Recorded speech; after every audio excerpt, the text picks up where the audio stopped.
Imagine a Khmer craftsman who sees their maker credit vanish after a museum launches a shiny new website.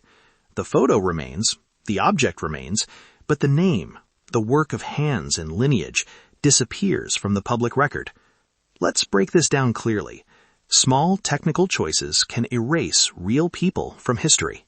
That picture is heartbreaking and, let's be honest, preventable. Hi, I'm Nisa. Today we're explaining how routine content management updates can strip author names, Khmer place names, and provenance, and what teams should do right away to stop permanent loss. This episode is anonymized and safety first.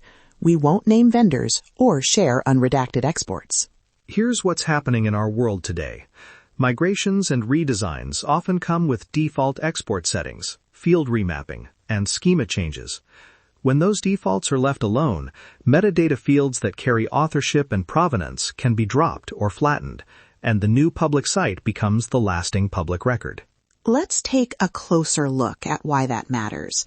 If a maker credit disappears from the site, that's not just a visual problem. It affects tourism narratives, donor records, legal evidence, and the dignity of communities who expect recognition. It changes searchability for Khmer place names and can break the link between an object and the story it carries. We'll walk through 3 anonymized case studies: a museum migration that lost maker credits, a tourism portal redesign that removed Khmer place name fields, and a donor archive export that collapsed provenance. After that, we'll give a forensics primer and a practical community playbook. 3 immediate, low-risk actions you can take. Let's dive into the first case. Case Study A, the museum migration. Timeline, briefly. The museum signed a vendor contract for a platform upgrade. The vendor provided an export of the old site, then launched a new theme and imported content.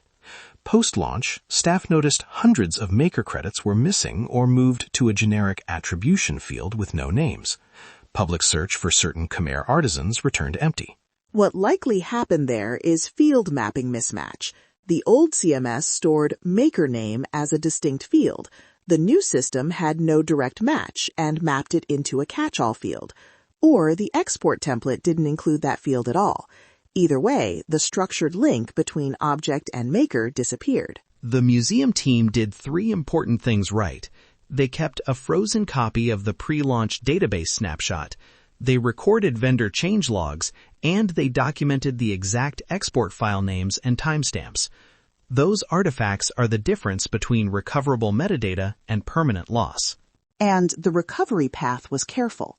Rather than republishing raw exports, they worked with a community archivist to extract author names into a redaction-safe CSV and published a corrected credits page with timestamps and a note explaining the change. That transparency matters for trust. Case Study B, Tourism Portal Redesign. A national tourism site streamlined search and replaced multiple place name fields with one location field. Khmer place name variants, local spellings, and historical location notes were lost in the process. Search now returns fewer Khmer language matches, and local guides report less visibility for heritage sites. From a technical view, field simplification sounds efficient, but when a field holds several distinct values, Khmer script, romanization, historical name, district, collapsing them destroys context.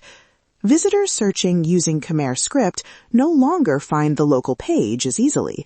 That's a tourism and heritage problem, not just an IT one. Case Study C, Donor Archive Export Flattening. A donor provided an export of an archive for handover. The export flattened structured provenance into a single free text field. Donor names, provenance notes, acquisition dates, all mixed together. That flattening made it hard to verify chain of custody later, and legal teams found the export inadequate for evidence. These 3 cases point to a pattern: default exports, field mapping decisions, and lack of preservation clauses in contracts. But what can teams collect safely and immediately when a migration is planned? That's the forensics primer. Forensics primer. Keep this checklist simple and redaction safe. 1. Request pre-migration read-only snapshots of the public site and a list of CNS schema fields, not raw databases. 2. Ask for export file names, formats, and timestamps. 3. Capture vendor changelogs and communication threads about field mapping. 4. Collect screenshots of content pages so visual context is preserved. Important safety note. Never ask the public or volunteers to upload raw, unredacted exports that may contain personal IDs, payment info, or sensitive records. Instead, accept redaction-safe snapshots, stripped of personal identifiers, and follow a strict redaction checklist before any intake. We promised an expert clinic. We don't have on-air vendor names, so here's high-level guidance from web archivists and a digital rights lawyer we consulted. Templates for audits, vendor audit questions, and contract preservation clauses to request.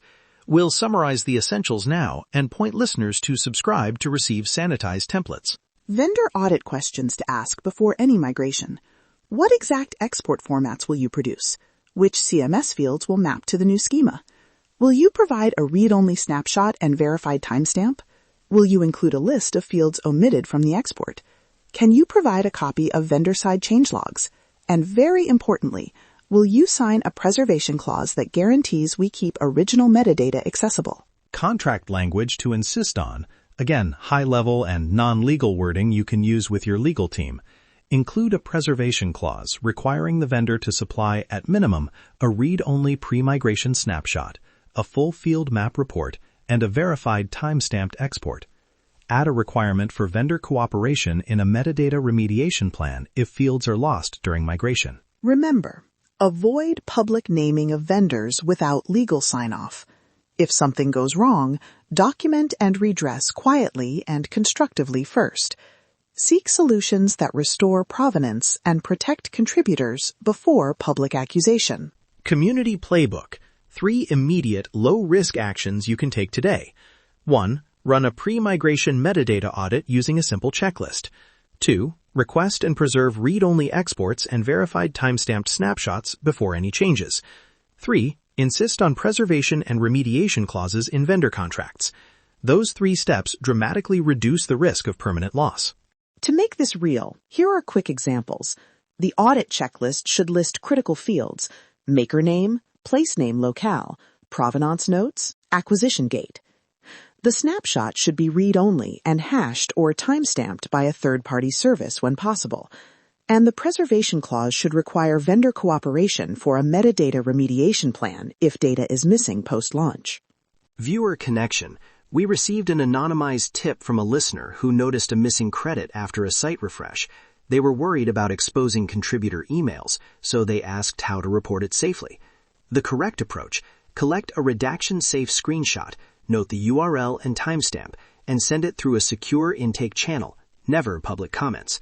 That keeps the person safe while giving archivists the details needed to investigate. If you want help, subscribe to NSP Plus TV, and we'll send you the redaction checklist and a template email you can use to request pre-migration snapshots from vendors. We'll only accept intake via our secure form, and will never publish unredacted materials. That way, we can assist vetted follow-up without putting contributors at risk. Quick recap. Migrations can erase authorship and provenance when fields are dropped or flattened. Collect read-only snapshots, preserve field maps and changelogs, require preservation clauses, and always follow a redaction checklist before sharing exports. Small habits now protect Khmer voices for decades. We'll add resources for cultural stewards, templates, sample contract clauses, and our intake instructions behind the subscription. Subscribe to receive those materials and to stay informed about safe preservation practices for Khmer heritage online. The facts are clear. The evidence is undeniable. Stand with Cambodia. Thank you for listening to NSP Plus TV, where we explain the issues that matter and protect Khmer heritage with care. Until next time, keep records safe and respect provenance.